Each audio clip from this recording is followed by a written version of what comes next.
It's March 24th, 2002.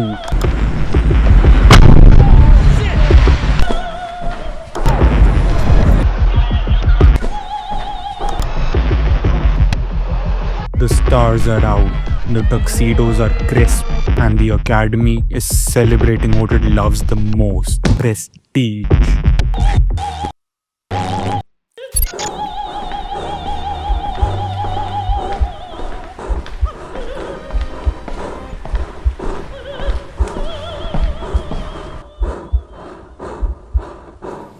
And then last September came an event that would change us. What are we doing? Is it important? Is it even important what I do? Should we celebrate the joy and magic that movies bring? Well, dare I say it, more than ever.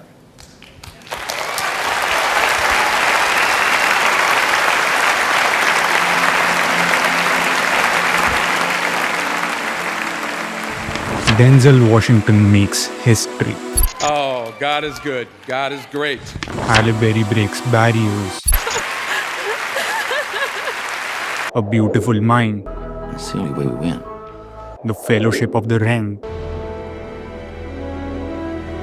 Amelie. All classics. All Oscar darlings. But in the shadows of the Kodak Theatre, there's a different kind of buzz. One film wasn't just popular, it was a cultural earthquake. Loud, chaotic, unapologetically weird. It had fans demanding a Best Picture nod. It had executives sweating. It had Disney watching nervously from the sidelines. So what did the Academy do? They built a brand new category just to keep it out of their precious spotlight. That film was Shrek. Well, that explains a lot. And behind it was a man who had once ruled Disney, only to be exiled by the very empire he helped save. Shrek wasn't just a hit, it was a payback. This is the story of Jeffrey Katzenberg, the prince who turned against the kingdom and got his revenge.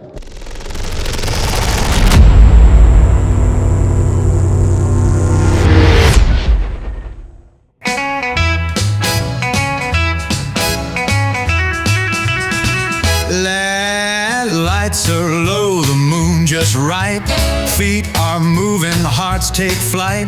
Rhythm pounding, the beats alive. Jeffrey Katzenberg was born in New York City in 1950, the son of an artist and a stockbroker. By age 14, he was already making political campaign posters. By 20, he was working for Hollywood royalty. Katzenberg was the kind of guy who did not wait for doors to open. He bulldozed through them, starting as an assistant to producers at Paramount to slowly rising to the level of a producer. His job helped save the Star Trek franchise. Since before your sun burned hot in space, and before your race was born, I have awaited. And he delivered in the form of Star Trek the Motion Picture. Permission to come aboard? Permission granted, sir. He kept delivering. And when his mentor, Michael Eisner, became CEO of Disney in 1984, Katzenberg went with him. That's when the real transformation began. Disney at the time was dying, outdated, slow, and creatively bankrupt. Katzenberg came in like a caffeine shot to the heart. He greenlit edgy, adult comedies under Touchstone, 3 Men and a Baby. The little insect was just waiting for that diaper to fall off. I think we're in trouble. Good Morning Vietnam. Good morning, Vietnam! Dead Poets Society. Oh, Captain, my captain. Sit down, Mr. Anderson.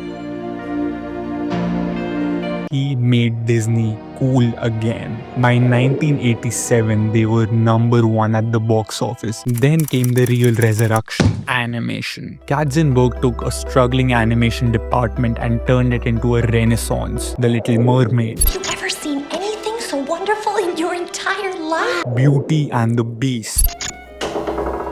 But first, you have to close your eyes. Aladdin, Well, how about that, Mr. Doubting Mustafa? The Lion King, And will rise with you as the new king. all under his reign. He even sealed the deal that brought Pixar into the picture, greenlighting Toy Story. But while the world saw magic on screen, behind the curtain, jealousy, ego, and a growing rift were starting to boil, and that rift was about to explode. If you guys are liking the video so far, I would love it if you guys could, hit the subscribe button for me. It would really help me out a lot in continuing to make these videos for you guys. Thanks.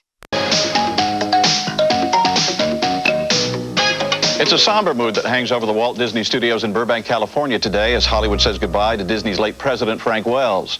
Wells died when his helicopter crashed in mountainous northeast Nevada last week. He was 62. When Disney president Frank Wells died, Katzenberg saw his moment. He expected a promotion, but he got silence. Michael Eisner, the man he helped make a king, shut him out. Roy Disney, the heir to the throne, wanted him gone. Katzenberg wasn't just betrayed, he was erased. So he did what no one expected. He sued Disney and won $250 million. It wasn't about the money, it was about revenge. Because Jeffrey Katzenberg wasn't done with Disney, his ego took a hit. After giving them countless hits, he thought he deserved something more. So this little lawsuit, this was not the end. In fact, this was just the beginning. He teamed up with Steven Spielberg and David Geffen, called it DreamWorks, pitched it as a new kind of a studio. But really, it was a war machine aimed directly at Disney. The animation division started shaky. Ants. Oh, good. Here they come to rescue me and kill you. Kill? Prince of Egypt.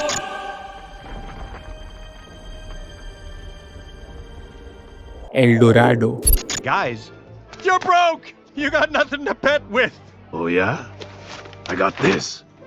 Big dreams, mixed results. Then came Shrek, an ogre with layers. Yes, the idea started as a quirky children's book by William Steig, but Katzenberg saw something else in it, a weapon. Shrek was everything Disney was afraid of. Crude, satirical, loud. It mocked fairy tales.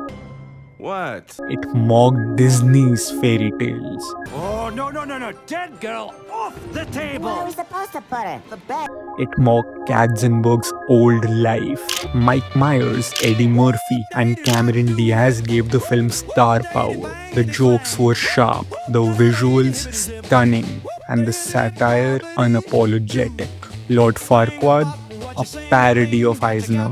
Shrek was so massive, so beloved, that fans demanded it to be nominated for Best Picture. The Academy panicked. Rather than face the embarrassment of an ogre dethroning prestige films, they created a brand new category.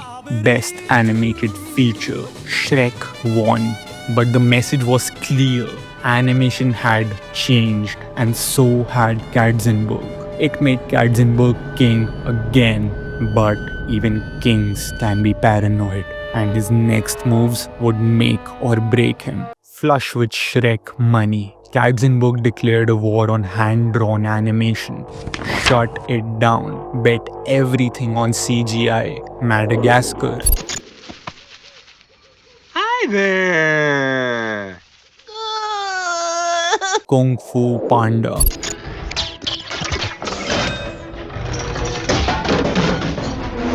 How to Train Your Dragon.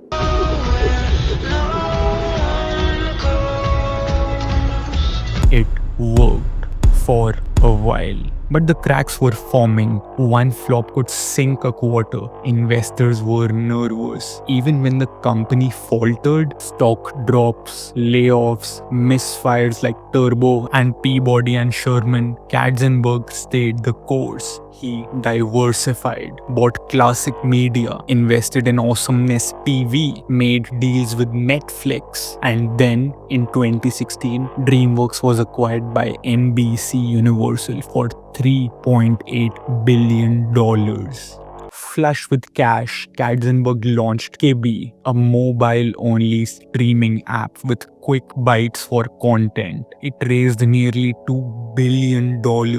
It had every advantage except one: people did not care. Promising quick entertainment, premium Hollywood content, built for your phone, big stars, big budgets, big promises, but no sharing, no screenshots, no TV support. The app was built for people who commuted every day or who wanted to watch something during their work breaks. But then a global pandemic. No commuting, no short breaks at work, no need for quick bites. KB was dead before it launched, but Katzenberg, he insisted it would work. He called the failure bad timing. Others called it a disaster, a tech failure, a branding mess, an ego trip too big to crash gently. In 6 months, KB was gone. $1.7 billion evaporated. But here's the thing, even that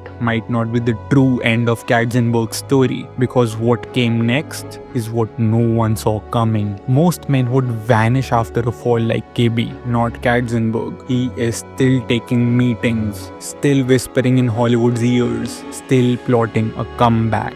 Because Katzenberg does not believe in endings. He believes in reinvention, in spectacle, in the next big thing. And if history has taught us anything, it's that when Katzenberg returns, he never comes back quietly. If you guys like the video, I would really appreciate it if you guys could, hit the like button and subscribe for me as well. That would really help me out a lot. And if there's anything that you guys would like me to do better the next time, I would love some feedback down in the comments. I'll see you guys in the next one. Thanks.